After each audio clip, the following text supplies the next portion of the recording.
Hi friends, அனைவருக்கும் வணக்கம். இன்றைக்கி நம்ம முக்கியமான ஒரு இடத்துக்கு போயிட்டுருக்கோம். ஈப்போவில் உள்ள கெக்லோக் தோங் அப்படிங்கிற ஒரு குகை கோயிலுக்கு போயிட்டுருக்கோம். நாங்கள் போன நேரம் பார்த்திங்கன்னா சரியான மழை. இந்த மலையில் தான் நாங்கள் போயிட்டுருக்கோம். இந்த மழைனாலேயே சுற்றுலா பயணிகள் கம்மியாகவும் வீடியோவும் கொஞ்சம் ஓரளவுக்கு தான் இருக்கும். முடிஞ்ச அளவுக்கு என்னோடய பெட்டராக பண்ணியிருக்கேன், பாருங்கள். இது ஈப்போவில் இருக்கிற முக்கியமான ஒரு குகை கோயில் இது ஒன்று. இது நம்மளுக்கு ஈப்போவில் இருந்து ஒரு 20 நிமிஷத்துக்குள்ளே இந்த கோயிலுக்கு போயிடலாம். கிராப்போ இல்லை கிராப் மூலம் தான் போக முடியும், இல்லை ஓன் டிரான்ஸ்போர்ட் இருந்தால் கார் மூலம் போகலாம். இதுதான் அந்த கோயில், பாருங்கள், மிக அழகாக இருக்குது. இது பார்த்திங்கன்னா கெக்லோக் தோங். இது வரலாறு என்ன சொல்கிறாங்க அப்படின்னா, 1920 இது வழிபாட்டு தலமாக இருந்தது. அதுக்கப்புறம் 1960களில் இது சுரங்கத்துக்காக பயன்படுத்தப்பட்டது. இங்கே இரும்பு தாது, சுண்ணாம்பு, கோல்டு, தகரங்கள் இந்த மாதிரி அதிகமான இருக்குண்டு அதுக்கான சுரங்க தொழில்கள் ஈடுபட்டு விட்டது. அதுக்கப்புறம் 1970 இது நிறுத்தப்பட்டு மீண்டும் வழிபாட்டு தலத்துக்காக இது பயன்படுத்தப்பட்டது. இதுக்கு பொதுவாக என்ட்ரன்ஸ் ஃபீஸ் கிடையாது. உங்களுக்கு விருப்பப்பட்டவங்க நம்ம இங்கே இது உண்டியல் மாதிரி வச்சுருக்காங்க. நம்ம பிரார்த்தனை பண்ணிவிட்டு நம்ம அதுக்கான உங்களுக்கு உங்களால் என்ன இயன்றதோ அதை செஞ்சுட்டு வரலாம் அப்படின்னு இங்கே இருக்குது. மற்றபடி நுழைவு கட்டணம்லாம் கிடையாது. மேலும் வார இறுதிகளில் இதோட சுற்றுலா பயணிகள் அதிகமாக வர்றாங்க. இந்த குகை என்ன சொல்கிறாங்கன்னா, பேரின்பத்தின் ஒரு மாயை அப்படின்னு சொல்கிறாங்க. நம்ம மனசில் இருக்க ஒரு சலசலப்பு, ஒரு பதட்டம், இதெல்லாம் இங்கே இருந்துச்சுன்னா இங்கே வந்தால் கொஞ்சம் அதோட மன நிம்மதி அடையும் அப்படிங்கிற மாதிரி சொல்கிறாங்க. ஆனால் அது உண்மை தான். ஒரு பிரமிப்பு உண்டு பண்ணுது இந்த இடம். நம்ம எப்படிப்பட்ட ஒரு சூழ்நிலையில் போனாலும் அந்த இடத்துக்கு போகிறப்போ ஒரு பிரமிப்பு. என்ன காரணம், முற்றிலும் இயற்கையை சூழ்ந்து அந்த குகை இருக்குது. இது செயற்கையாக அமைந்ததில்லை. இந்த குகை மேலே ஏன் இப்படி இருக்குன்னா, பாதி இந்த மைன் ஒர்க் நடந்ததுனால மேபி இந்த மாதிரி இருக்கலாம். ஆனால் இயற்கையாகவே அது இப்படி தான் இருந்திருக்குது. இந்த இயற்கையின் அழகை ரசிக்கணும்னா நம்ம இதை கண்டிப்பாக பார்த்தா எல்லாருக்கும் பிடிக்கும், கண்டிப்பாக பிடிக்கும். ஈப்போவில், அதுவும் மலேசியாவில் உள்ள ஈப்போவில் ஒரு அருமையான இடம். கண்டிப்பாக வர்றவங்க பாருங்கள்.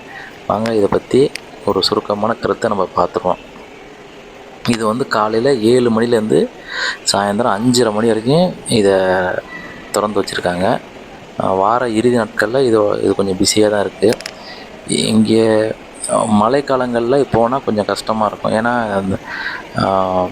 இது மேற்கூரைகள் இது இயற்கையாக சூழ்ந்திருக்கு. நடைபாதைகள் பளிங்கு கற்கள், அதாவது டைல்ஸு, இந்த மாதிரி ஒரு கிரானைட்டு அந்த ஒரு கல்லில் போட்டிருக்காங்க.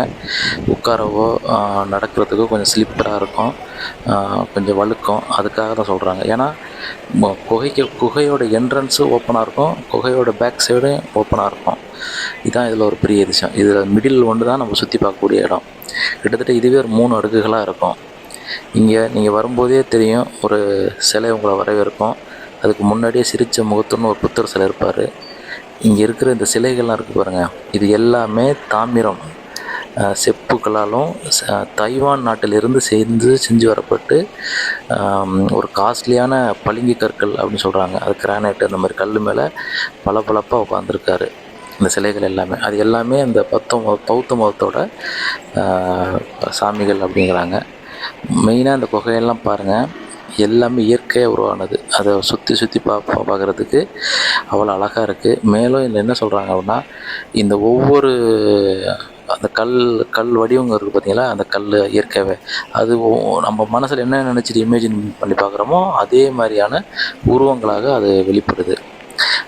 மேக்ஸிமம் புத்தரை தான் பேஸ் பண்ணுறாங்க. புத்தர் சில மாதிரி தான் இருக்குது. நான் கூட இமேஜின் பண்ணி பார்த்தா அப்படி தான் இருந்தது. அதுக்கான அடையாளங்கள்லாம் அது நிறைய இருக்குது.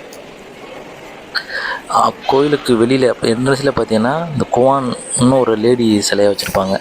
அதை ஃபஸ்ட்டு பார்த்துட்டு தான் நம்ம உள்ளே போவோம். அவ்வளோ ஒரு அழகாக இருக்கும். இது பாருங்கள், அது குகைக்கு அண்டர் கிரவுண்டு, குகைக்கு கீழேயே இங்கே இந்த மாதிரி இருக்கிறது. இந்த சிலைகள் எல்லாமே தைவானிலேருந்து செஞ்சு கொண்டு வரப்பட்டு ஒரு நல்ல பளிங்கு கற்கள் மேலே வச்சுருக்காங்க. இதுதான் அதோட மெயினாக ஒரு இன்ட்ரெஸ்ட். இது கிட்டத்தட்ட நம்ம ஈப்போலேருந்து ஒரு 5 கிலோமீட்டர் 5-6 கிலோமீட்டர் தொலைவில் தான் இருக்குது. நம்ம பக்கத்துலேயே போயிடலாம். பஸ் டிரான்ஸ்போர்ட்டேஷன் கிடையாது. கிராபு இந்த மாதிரி ஓன் டிரான்ஸ்போர்ட்டு இந்த மாதிரி நீங்கள் எடுத்துகிட்டு போனீங்கன்னா உங்களுக்கு ரொம்ப வசதியாக இருக்கும். இது ஃபஸ்ட்டு ஃப்ளோர்லேருந்து அடுத்த லேயருக்கு நம்ம போகிறோம். மேலே உள்ளே போயிட்டாலே ரொம்ப கூலிங்காக இருக்குது. ஆமாம், அவ்வளோ ஒரு கூலிங்காக இருக்கும். ஏன்னா 2 பக்கத்துமே தண்ணி. Front side open, back side தண்ணி. போட்டிங் வசதி இருக்குது. நாங்கள் மலையில் போனதுனால போட்டிங் வசதி இல்லை. இப்போது ஃபஸ்ட்டு கீழே உள்ள சுற்றிட்டு இப்போ அடுத்த ஸ்டெப்பு மேலே ஏறுறோம். நம்ம மேலே போகிறோம். ஸ்டெப்ஸ் ஏறி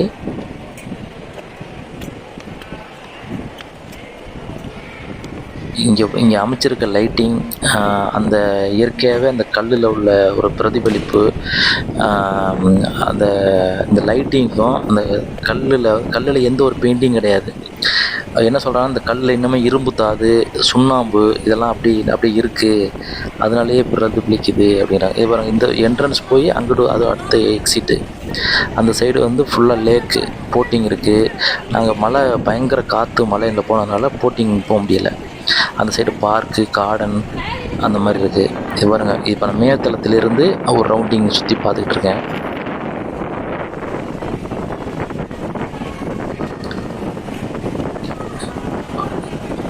இப்போ இந்த சிலைகள் இருக்கிறத தாண்டி அங்கிட்ட அவுட்ரு எக்ஸிட் தெரியுது பாருங்கள். அந்த சைடு தான் அந்த போட்டிங்கு பார்க்கு, குழந்தைங்க விளாட்றது, தியானம் பண்ணுறது அந்த மாதிரி இருக்குது. நம்ம ஒரு குகைக்குள்ளே இருக்கிற ஒரு ஃபீலே இல்லை, அவ்வளோ பெரிய இதாக இருக்குது. இன்னும் சொல்லப்போனால் நாங்கள் சரியான ஒரு மழை. அந்த நேரத்தில் பாதி பேர் இந்த சத்தத்துக்கு பயந்துட்டு ஓடிட்டாங்க. அங்கே ஓப்பனில் இருக்கிற தண்ணி எல்லாமே உள்ளே வந்துடுச்சு. அந்தளவுக்கு ஒரு அதிர்வு உண்டு பண்ணுது. பாருங்கள், அந்த சிலைகளையும் அந்த மலை லைட்டிங்கும் அந்த கல்லோட பிரதிபலிப்பும் பாருங்கள். ஒருவேளை இதனால தான் வந்து இதில் இங்கேருந்து சுரங்கத்தை செயற்கையாகவோ ஏதோ பண்ணது மாதிரி இருக்குது, செதுக்குனது மாதிரி இருக்குது. ஆனால் கல்லெல்லாம் ஒவ்வொன்றும் ஷார்ப்பாக பலன்னு தொட்டு பார்க்கவே அப்படியே அவ்வளோ ஷைனாக இருக்குது. கண்டிப்பாக இப்போல இது நம்ம போய் பார்க்கக்கூடிய ஒரு அற்புதமான இடம். ஒரு மணி நேரம் 2 மணி நேரம் ஸ்பெண்ட் பண்ணி நம்ம என்ஜாய் பண்ண வேண்டிய இடம். மெயினாக அந்த பார்க்கு. நான் அந்த பார்க்குள்ளே போக முடியல, போட்டிங் போக முடியல. முடிஞ்சால் கண்டிப்பாக நீங்கள் போனீங்கன்னா அந்த இடத்த பாருங்கள். இதுக்கு எந்த விதமான எக்ஸ்பென்சஸ் கிடையாது. மெயின் வந்து ஃப்ரீ டொனேஷன் தான் உண்டு. நீங்கள் பண்ணுறதுனா பண்ணலாம், பண்ணாமல் இருக்கலாம். ஒன்லி டிரான்ஸ்போர்ட்டேஷன் சார்ஜ் மட்டும்தான் இதுக்கு ஆகும். ஆளுகளும் நிறைய வந்து போயிட்டுருக்காங்க.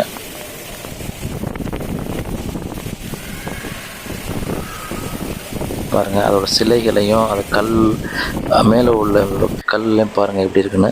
இது அடுத்த லேயருக்கு நம்ம போகிறோம். இது நம்ம அடுத்த படிக்கட்டுக்கு போகிறோம்.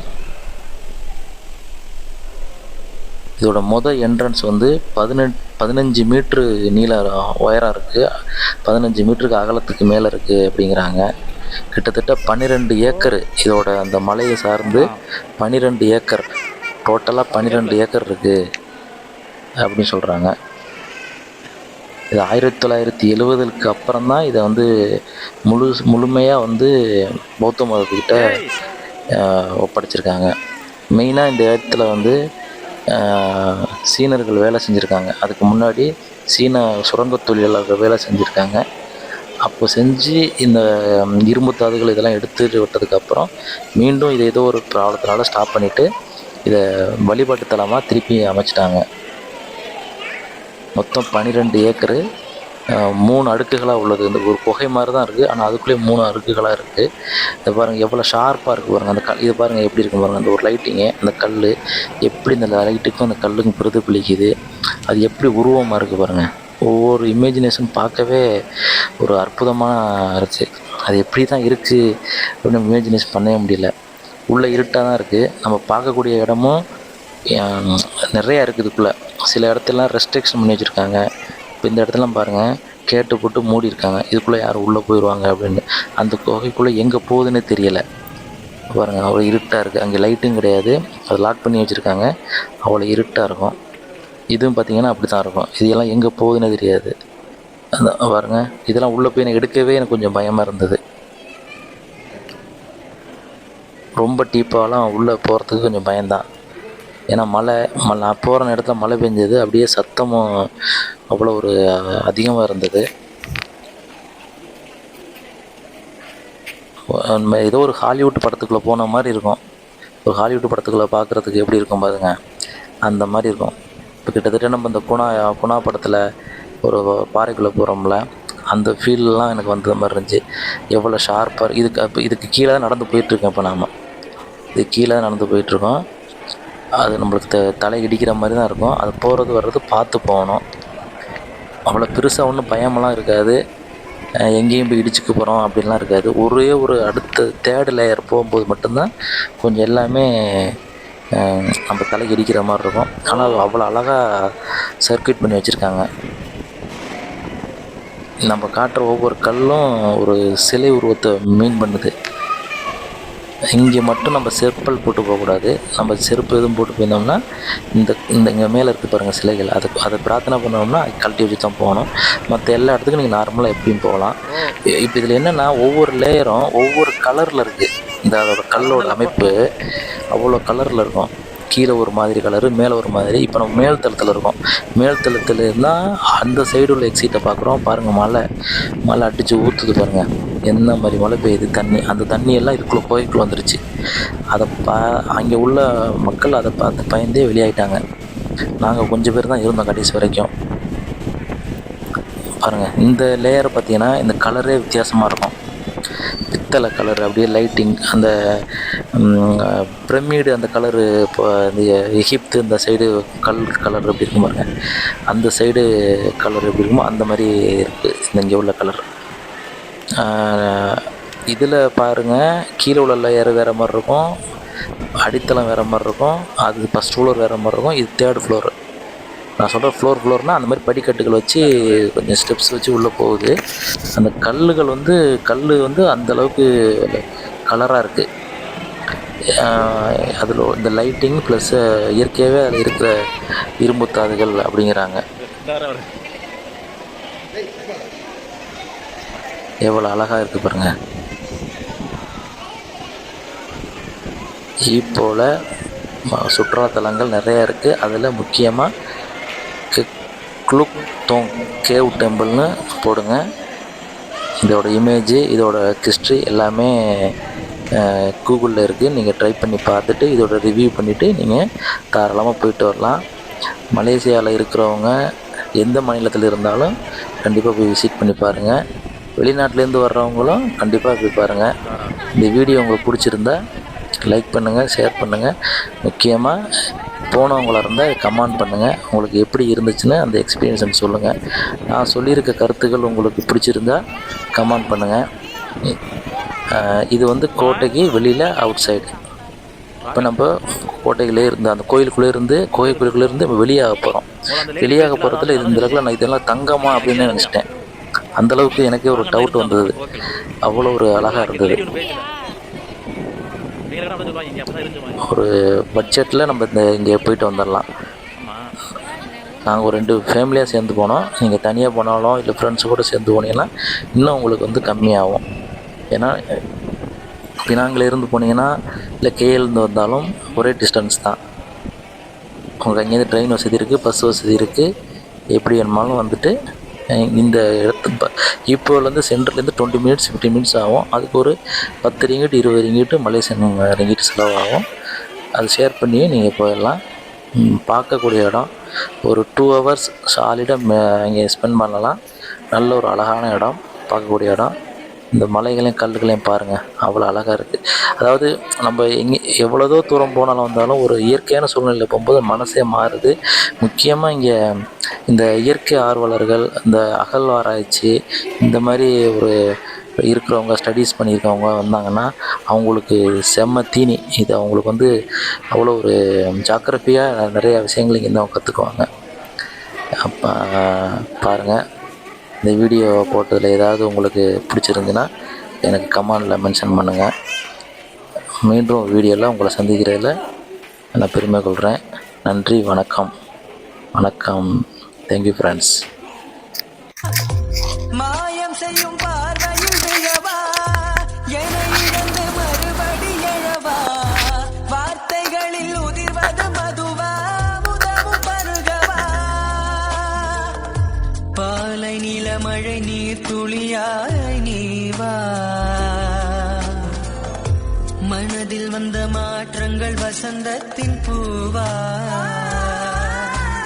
உன்னில் என்னை நானும் கண்டனே, யாக்கை துறந்தேனே, கண்ணுக்குள்ளே காதல் கொண்டேனே, மீண்டும் பிறந்தேனே.